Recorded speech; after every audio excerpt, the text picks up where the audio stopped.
Welcome boys and girls on another video.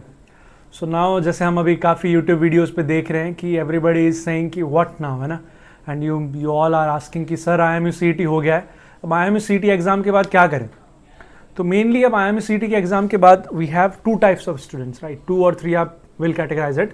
First, जिनको sponsorship मिल गई है, all those cadets who have already got sponsorship for DNS and all, they just have to wait for their IMUCET ranking कितना आया है, और उसके हिसाब से if अगर कंपनी उसमें सेलेक्ट करती है then you are all selected and mostly तुम सेलेक्ट हो ही जाओगे ना फॉर स्पॉन्सरशिप कैडेट्स। सो उनके लिए थोड़ा सा अभी चिल पिल का माहौल है, उनका ऐसा कुछ नहीं है। बट सेकंड वन, जिनको अभी श्योर भी नहीं है, ठीक है, कई मेरे को सिनर्जी वाले बच्चे मैसेज करते हैं कि सर मेरा जस्ट कट ऑफ पे आया था और इंटरव्यू थोड़ा ऐसा वैसा गया, और IMUCET रैंक पे क्या डिपेंड करता है ये सब। और उन सब बच्चों के लिए स्पेशली मैं कहना चाहूँगा, it does not depend on anybody except for synergy. Synergy खुद ही देखेगी कि कितने बच्चे उसे उन्हें चाहिए। लाइक आई सेड कि हमें 151 बच्चे लिए थे, उस हिसाब से उन्होंने लिए थे। अब if they want to take more, उस हिसाब से अब तुम्हें शायद नहीं करेंगे रिजेक्ट, कर भी देते हैं तो you have to be well prepared for that. अब तीसरे बच्चे वो हैं जिन्हें अभी कुछ नहीं मिला, neither they have got sponsorship nor they have any, मतलब किसी और कंपनी के साथ कुछ नहीं हुआ है। तो उन बच्चों का क्या, mainly they are inquiring about IMUCET result क्या है सर, कब तक आएगा, और IMUCET रिजल्ट के बाद क्या क्या करना चाहिए। अब वो जो मेन क्या क्या करना चाहिए, लक्ष्य विल ब्रिंग वन वीडियो की, मतलब जो काउंसलिंग वगैरह होती है कॉलेजेस वगैरह, you can watch that. But इसमें ये मेन अभी उन बच्चों के लिए है। First, all those cadets who have been pursuing DNS, है ना, DNS करना था, अब उनको डिसाइड करना है कि वो BSc में जाएँ कि ना जाए।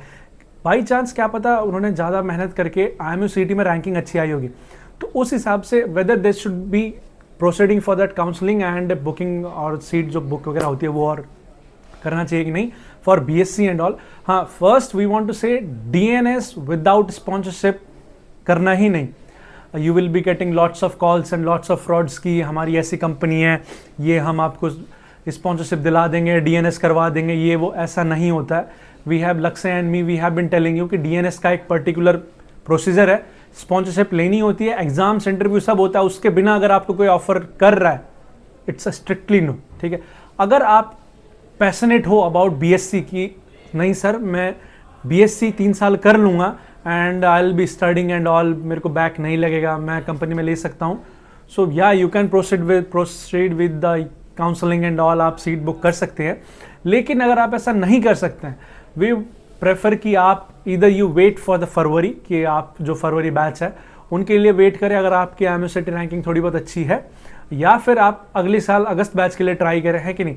अब उसके लिए you have lots of coaching centres and all, और लॉट्स ऑफ ऐसी चीज़ें हैं जिनसे आप कर सकते हैं।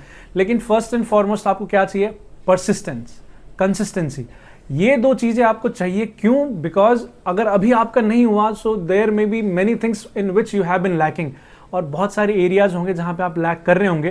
तो अगले साल तक अगर आप अपने आप को इम्प्रूव नहीं करोगे, so in next year also you will not be getting in to any companies, ठीक है। तो उसके लिए what you have to do, you have to practise your interview sessions and all, interview की प्रैक्टिस कीजिए, और आपका जिस सब्जेक्ट में वीक था सब कुछ उस पर मेहनत कीजिए, and wait for the February और अगस्त बैच। और उन बच्चों का क्या, जो बच्चे कि मतलब जिनको लगता है कि सर मेरा अभी उम्र इतना हो गया है पर IMUCET रैंक अच्छी है, तो क्या पता अगले साल हो या ना हो, अगर आपके मन में डाउट आ रहा है, क्या पता, ठीक है, देन गो फॉर BSc यार, BSc BTech जो भी मिलता है पकड़ लो और चले जाओ। एट द एंड आपको मर्चेंट नेवी में तो आना है, उसके लिए आपको एज क्राइटेरिया भी चाहिए।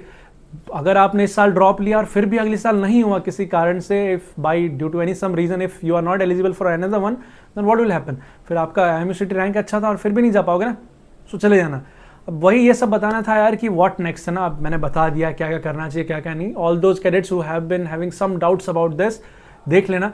एंड कौन कौन से कैंपसेस में आप जा सकते हैं, कौन कौन से कोर्स और उनके फीस, या फिर कौन काउंसलिंग कैसे होती है, उसमें फीस कितना, या फिर क्या कहते हैं अपन सीट बुक कैसे होता है, ये सब वीडियो है। Lakshya will bring it and don't forget to watch it. और ये आपका बहुत ही इंपॉर्टेंट डिसीजन होने वाला है लाइफ का, because it will be deciding whether you will be going for 1 year course और you will be wasting your time in 3 years in BSc, और you will be putting your 3 years वहाँ पे आप invest करोगे।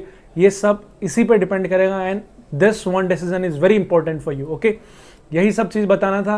And before going, don't forget to like, share and subscribe our channel, और Telegram group पे भी join हो जाना for any free materials. And अगले साल अगस्त तक will not be launching any courses, लेकिन हाँ इंटरव्यू जो है हम शुरू से फ्री में कराते आए हैं, कराएंगे। तो जिस बच्चे को भी थोड़ा बहुत डाउट हो कि भैया मैं इस बार इंटरव्यू में रह गया इन सब कारणों से, प्लीज़ ज्वाइन आवर चैनल। वहाँ पे जब भी हमें टाइम मिलता है हम आपसे आपका जो है इंटरव्यू कंडक्ट कराते हैं, और बच्चे खुद में भी करते हैं। सो इस तरह से you can improve yourself by next year. Okay, good bye, thank you.